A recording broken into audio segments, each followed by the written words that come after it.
Bonjour, nous voici arrivés au premier dimanche de Carême.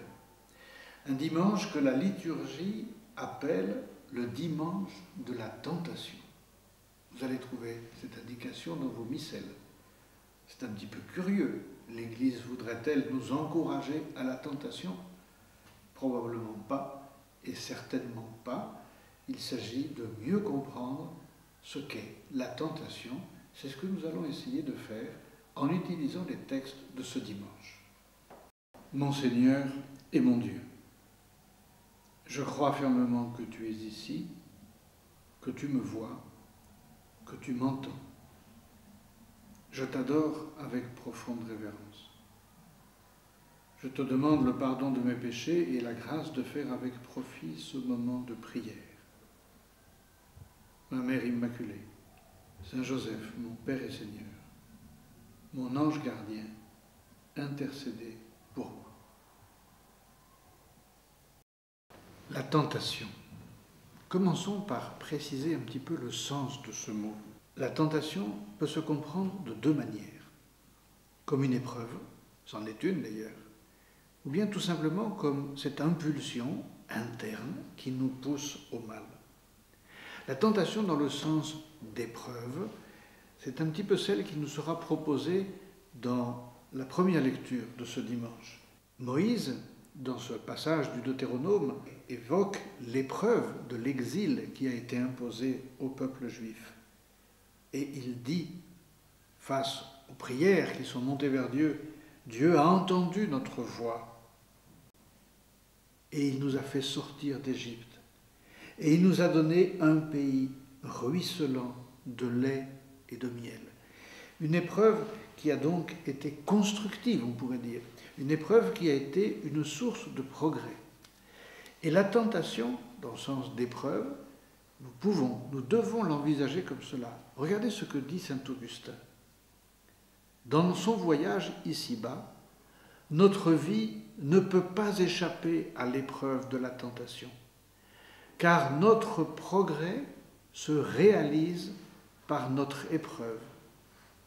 Personne ne se connaît soi-même sans avoir été éprouvé, ne peut être couronné sans avoir vaincu, ne peut vaincre sans avoir combattu, et ne peut combattre s'il n'a pas rencontré l'ennemi et les tentations. La tentation peut donc nous faire grandir. On ne peut pas dire la même chose de la tentation dans le deuxième sens que j'évoquais tout à l'heure, cette impulsion qui nous pousse au mal. Comment est-ce que quelque chose qui est en moi et qui me pousse au mal peut-il m'aider à grandir? Benoît XVI, notre pape, précise la nature de la tentation comprend aussi un comportement moral. Elle ne nous invite pas directement au mal, ce serait trop grossier. Elle prétend nous montrer ce qui est meilleur. Mais quel meilleur la tentation nous montre-t-elle?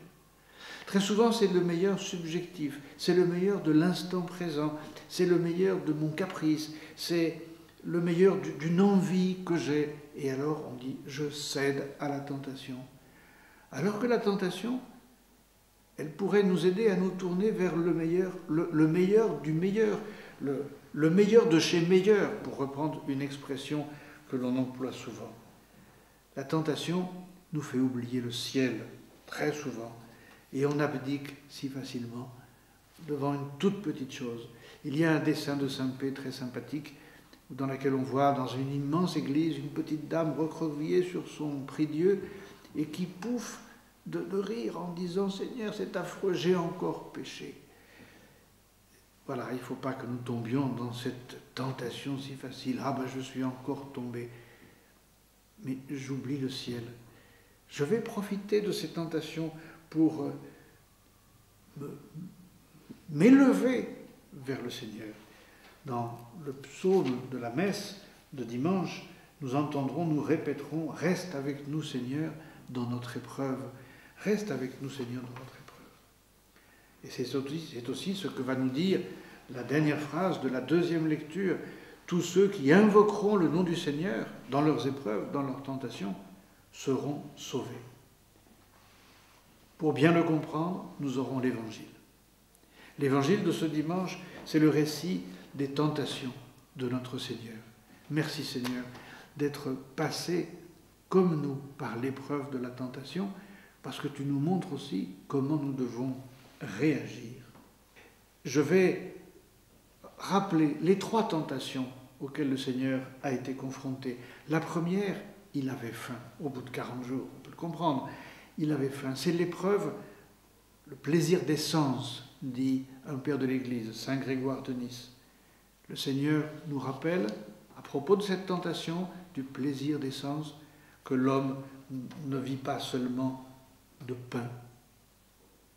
Autrement dit d'une autre manière, pensez à votre âme. Pourquoi, Seigneur, je pense toujours à mon corps, à mon confort, à mon repos, au fait que j'ai faim, que j'ai soif? Et pourquoi je ne pense pas à la faim et à la soif de mon âme, au repos aussi de mon âme? Pensons à notre âme. Et lorsque nous sommes confrontés à la tentation, élevons-nous un petit peu. La deuxième tentation à laquelle notre Seigneur est confronté, c'est la tentation du désir de gloire, de la gloire.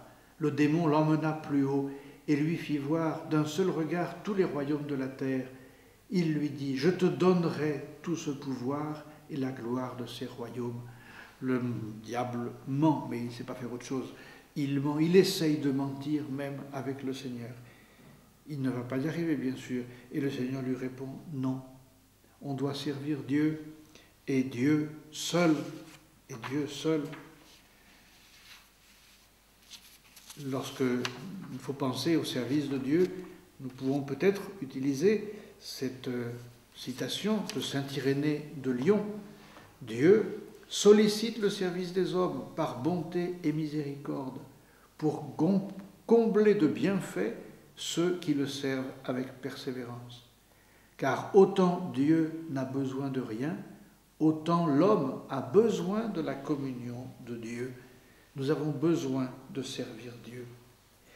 Et puis la troisième et dernière tentation de l'Évangile de ce dimanche, c'est celle où le diable va essayer de mettre à l'épreuve le Seigneur en citant l'Écriture, en retournant à son profit une phrase de l'Écriture.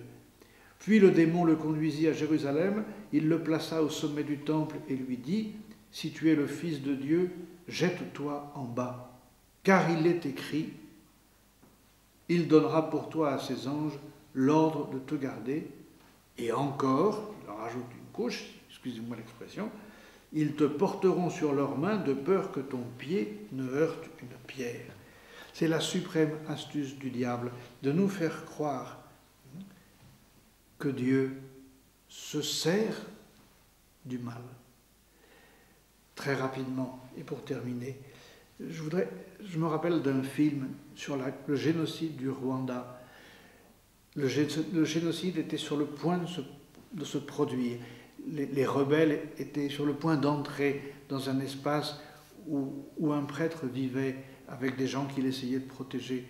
Un journaliste, scandalisé de voir que le prêtre ne faisait rien, se tourne vers lui et dit « Mais où est Dieu? Où est Dieu ?» Combien de fois nous pensons à cela lorsque nous voyons les difficultés, les épreuves. Et où est Dieu? Et la réponse de ce prêtre, où est Dieu? Il est ici. Il est avec nous. Pensez-y, lorsque vous connaîtrez l'épreuve, les difficultés, la tentation, Dieu n'est pas loin, mais il faut aller le chercher. Nos tentations, nos difficultés, nos épreuves doivent nous aider à nous élever, à nous abandonner dans les mains du Seigneur. Répétons avec Jean-Paul II, vous vous souvenez de la devise épiscopale de Jean-Paul II, Totus tuus, une phrase empruntée à saint Alphonse de Ligorie. Je suis tout à toi. Voilà ce que Jean-Paul II faisait, de dire à Marie, je suis tout à toi, et donc je serai tout au Christ. Que nos difficultés, nos tentations nous aident uniquement à cela, à nous tourner vers le Seigneur. Voilà, j'espère que nous avons compris un peu mieux ce qu'est l'épreuve de la tentation. Nous nous préparerons la semaine prochaine à mieux comprendre les lectures du deuxième dimanche de Carême. Très bonne semaine à vous. Au revoir.